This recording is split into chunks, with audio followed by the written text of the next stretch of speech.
1, 2, 3, 4. Ciao a tutti, allora mi chiamo Enrico e questi strumenti che vedete sono strumenti facilitatori, come un'orchestra vera e propria. I violini fanno il loro parte, suonare tutti qua, un cerchio immaginario, decisi, non si rompono queste tavolette. E 1.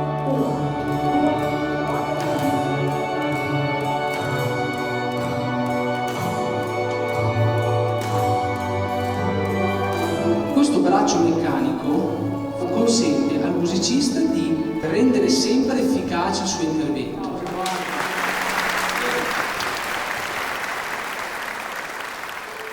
Come funziona il suono però? Perché la ruota è un arpeggiatore.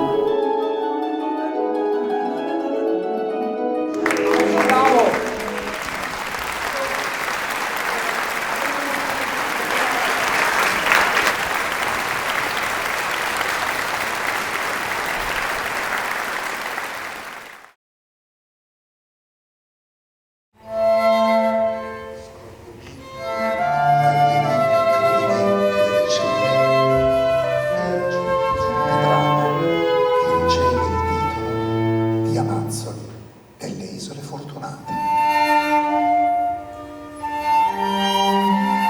Grazie a chi ha recuperato e ha avuto l'occhio fresco per recuperare l'opera di Carlo Callavicino.